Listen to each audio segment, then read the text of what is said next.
that he had cancer, stage 4, so there's no treatments, and basically he was going to die.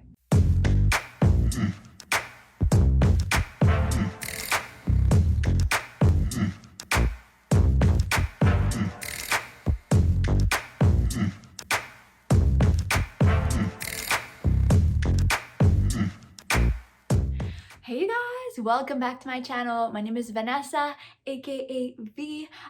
Today I'm gonna tell you the story of why not moving to Toronto was legit the best thing that's ever happened to me. You know how sometimes like the worst things in life turns out to be the best thing that's ever happened to you? I have quite a few stories like that, but today I'm gonna focus on the one story.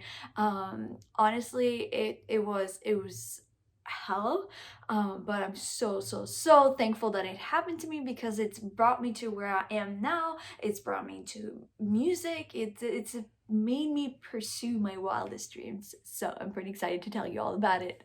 Okay, so to give you a bit of context, I come from a very small town called Rouyn-Noranda.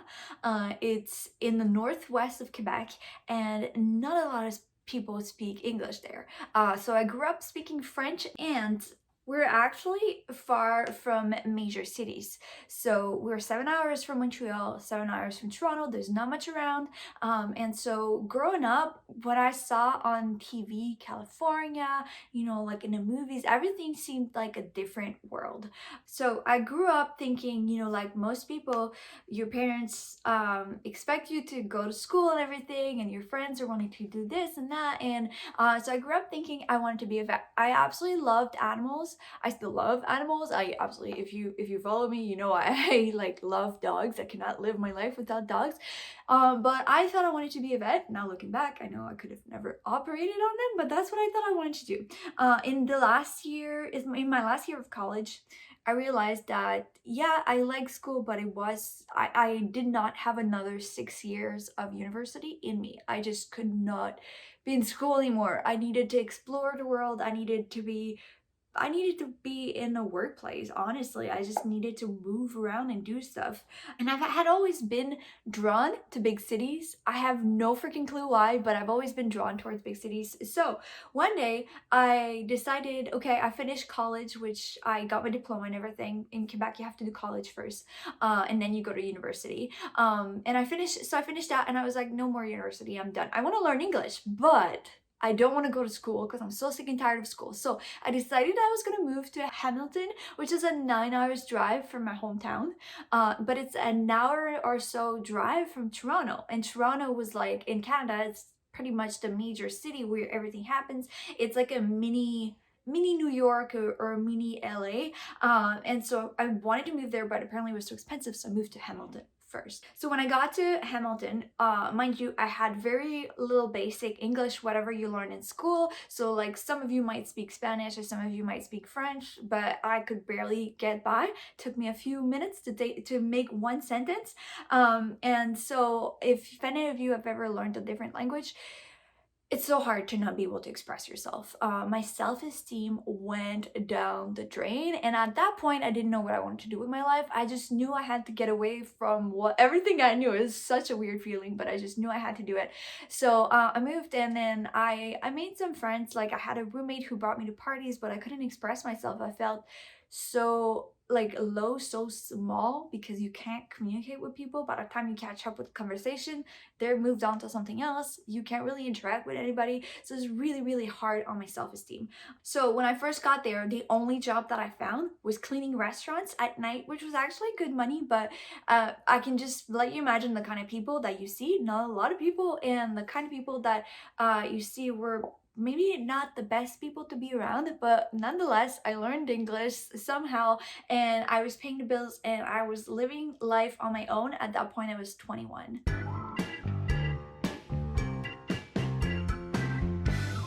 Okay, so this is a little bit of my backstory now. That's where the story starts. So working in restaurants at night, I wasn't seeing a lot of people. I met this manager of a restaurant that was living 2 hours away, that was 20 years older than me. But we started seeing each other. Let's just call him Kevin to make it easier on a story and not name anybody. So I started seeing him, and at that point I had been in Hamilton for almost a year, so I was getting ready to move to Toronto because that was a plan, right? I get a lease, I stay there for a year, I learn English, and then after that I should be able to get like a serving job or something because I can talk now. And so that was the plan, move to Toronto after a year. So I was getting ready to do that, and he broke the news that he had cancer, stage 4, so there's no treatment, and basically he was going to die. So as you can imagine, I was devastated. At 21, I didn't really know what love was. I just knew like I had very little self-love, so anybody that gave me attention was like, I felt love. So to me that was love. So when he broke the news about this cancer thing, I decided not to move to Toronto, and I said, you know what, let's just travel and enjoy life for the little bit that you have left to live. So at first, that was the goal. I canceled my lease in Toronto, got my deposit back, but I lost almost $1,000 canceling that. My parents were coming to help me to move from Hamilton to Toronto, and I just told them I'm not moving to Toronto anymore. Can you take my stuff back home? They did not want to at first, especially because I was also giving them my dog. Like, how? Now that I look back, like, how can I leave my dog? Anyway, but they did. We argued a little bit, but they actually eventually did, and so they took some of my most of my stuff back home. And then here I was leaving with my car. I had a Sunfire, 2 doors, 2000, and I was leaving. In the midst of the whole moving thing, he decided that he didn't want to put me through that anymore. So he decided that it was like he wanted me to go live my life and blah blah blah. And I was like, dude, I just gave up my entire life for you, and now you're telling me this. So I was so broken. I was like, I can't go back to regular life right now. Like I can't imagine myself doing anything regular. And so I decided the year prior to that, I had been going to BC in the Rockies. There's a valley called the Okanagan Valley, well, close to the Rockies, where you can go pick fruits and it's pretty easy to get a job. And I had gone pick cherry. I had heard about apples and grapes where you could make good money, so I knew where to go. I kind of had that like safe place to go, and so I decided, you know what, I'm just gonna drive across the country 40 hours by myself in my car, living in my car. So this is what I was leaving to do. So I was in Hamilton, and on my way out west, you have to drive through where he was, which was 7 hours away by then because he had moved back to his hometown, and now I know why. Oh man, it was a whole shit show, but he stopped me along the way, and I ended up staying a week with him in Sault Ste. Marie. And yeah, I found out that he did not have cancer. He was still in love with his ex, and he actually stole my car, pretending to go to the beer store to go throw rocks at her window, and I had to call the cops on him to get my car back. So yeah, that cancer thing wasn't true. But can you imagine how fucked I was? Like, from thinking that the person that you love has cancer and is gonna die when you're 21, it was insane. Anyway, so, but you know what? I was supposed to move to Toronto, and back then cleaning restaurants, I had seen so much of what my boss was doing, and I thought I was like the shit. I thought I could do the exact same thing because I was taking so many responsibilities I wasn't supposed to because he was irresponsible. So I could see myself owning my own cleaning business. I had actually registered to start cleaning restaurants, so I was gonna go get contracts with my own business in Toronto. So that's what I was moving there to do. And so this whole cancer thing made me like give up everything, and I am so thankful because I feel like I had the entrepreneurship, but I feel like I could have gotten lost in the I'm the shit, I'm the business owner, blah blah blah, and just never do music. So yeah, anyway, so that is a part of the story where I decided to move across the country. I just drove across the country in my car by myself, and driving is amazing therapy. But you can imagine how damaged I was and devastated. So I went to the Okanagan Valley. I went to pick apples. I worked on a farm for a little bit, and then I went to pick grapes. So I made a little bit of money. And then you know what? Like there's this thing in Quebec where it feels like everyone wants to go pick cherries and um and work on a ski resort back in BC out there. So I had that kind of like in the back of my mind. So I got myself a contract at the Fairmont Chateau in Whistler, which is a really nice ski resort. So I got myself a contract there. But between the grape season where it got really, really cold, especially for someone living in their car, and between the ski season, which hadn't started yet, I had 3 weeks of nothing to do. And I was living in my car. Can I remind you that? So it was a little crazy. I had to find ways to park my car somewhere and do something with myself. And I didn't know many people around. So I decided to drive to LA by myself. As crazy as it sounds, I remember like the border officer was not making fun of me, but made a comment about making sure that I make it back to the country because my car was old. And obviously by myself. Okay, so crossed the border all by myself. I drove all the way to LA, probably in like 2.5 days from Vancouver to LA, just because I was so excited. I was driving like 12, 13 hours a day. I just wanted to get to LA so bad. And I was just so broken. I don't know that I would ever do what I did again. Like I did a lot of reckless stuff. So mom, if you're watching, I'm sorry.